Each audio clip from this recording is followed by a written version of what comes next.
Made in China, ये tag तो हम सबने देखा है ना? कपड़ों पर, खिलौनों पर, मतलब हर जगह। पर जरा सोचिए, अगर यही टैग किसी देश की करेंसी, उनके नोटों पर लगा हो तो सवाल यह है कि किसी देश का पैसा बनता कहाँ है। लगता तो है कि जवाब सीधा साधा होगा, भाई हर देश अपना पैसा खुद ही छापता होगा, राइट। पर असल कहानी, जैसा कि अक्सर होता है, इससे कहीं ज्यादा उलझी हुई और फ्रैंकली बहुत दिलचस्प है। क्योंकि कई देशों के लिए जवाब है चीन। हाँ, ये सुनने में भले ही अजीब लगे, लेकिन ये सच है। दुनिया के कई देश अपनी सबसे कीमती चीजों में से एक, यानी अपनी करेंसी प्रिंट करवाने के लिए चीन के पास जा रहे हैं। और ये कहानी सिर्फ पैसों की छपाई की नहीं है। ये कहानी है अर्थव्यवस्था की, राजनीति की और दुनिया में पावर के बदलते समीकरणों की। तो इस पूरी कहानी का सेंटर पॉइंट कौन है? ये है सीबीपीएमसी, यानी China bank note printing and minting corporation. ये चीन की एक सरकारी कंपनी है और ये सिर्फ चीन का युआन ही नहीं छापती। अब ये ग्लोबल करेंसी मार्केट में एक बहुत बड़ी ताकत बन चुकी है, खासतौर पर उन देशों के लिए जिन्हें एक सस्ता और भरोसेमंद पार्टनर चाहिए। इसका सबसे ताज़ा और कह सकते हैं सबसे दिलचस्प मामला नेपाल का है। इसी साल 2024 में नेपाल ने अपने 30 करोड़ नए 100 रुपए के नोट छापने का कॉन्ट्रैक्ट चीन की इसी सीबीपीएमसी को दिया। पर रुकिए, ये सिर्फ एक बिजनेस डील नहीं थी। इसके पीछे एक बहुत बड़ी जियोपॉलिटिकल कहानी छिपी है। देखिए, इन नए नेपाली नोटों पर एक नया राजनीतिक नक्शा था। एक ऐसा नक्शा जिसमें लिपुलेख, कालापानी और लिम्पियाधुरा जैसे इलाके शामिल थे। अब ये वो इलाके हैं जिन पर भारत भी अपना दावा करता है। और बस इसी राजनीतिक विवाद की वजह से भारत ने, जो दशकों से नेपाल के लिए नोट छापता आ रहा था, इस बार साफ मना कर दिया। और बस यहीं से चीन के लिए दरवाजा खुल गया।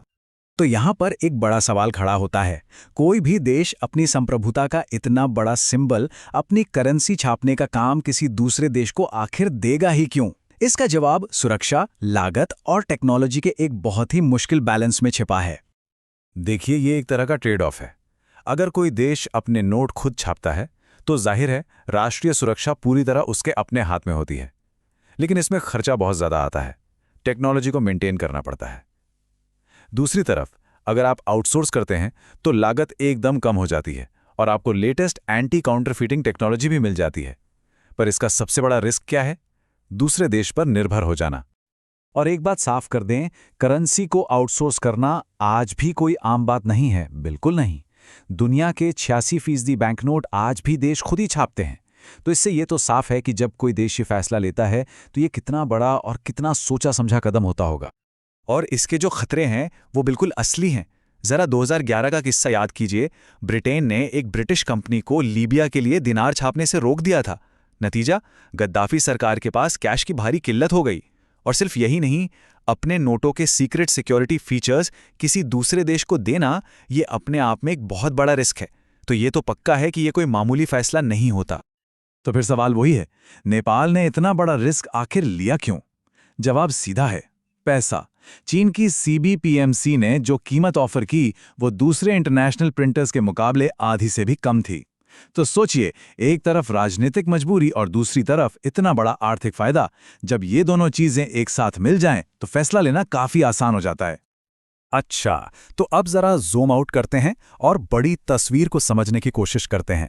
नेपाल के लिए नोट छापना कोई अकेली अलग थलग घटना नहीं है। असल में ये दक्षिण एशिया में चीन की एक बहुत बड़ी आर्थिक और रणनीतिक योजना का बस एक छोटा सा हिस्सा है।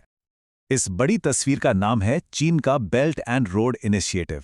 इसके तहत चीन पूरे दक्षिण एशिया में, मतलब बंदरगाहों से लेकर हाईवे और पावर प्लांट तक, बड़े बड़े इंफ्रास्ट्रक्चर प्रोजेक्ट्स में पैसा लगा रहा है और उन्हें बना भी रहा है। और जाहिर है ये सब सिर्फ मदद करने के लिए तो नहीं हो रहा। Carnegie Endowment for International Peace की एक रिपोर्ट साफ कहती है कि इन सभी आर्थिक कदमों का एक सीधा रणनीतिक मकसद है। वो क्या है? उस इलाके में अपना दबदबा बढ़ाना जिसे पारंपरिक तौर पर भारत का प्रभाव क्षेत्र माना जाता रहा है। ये आंकड़े देखिए, कहानी खुद ब खुद साफ हो जाएगी। श्रीलंका को चीन ने इंफ्रास्ट्रक्चर के लिए करीब $4.6 बिलियन का लोन दिया। बांग्लादेश, वो अपने 70% बड़े हथियार चीन से खरीदता है। और नेपाल की बात करें तो चीन पिछले 6 सालों से वहां सबसे बड़ा विदेशी निवेशक बना हुआ है। मतलब ये असर हर तरफ है और बहुत गहरा है।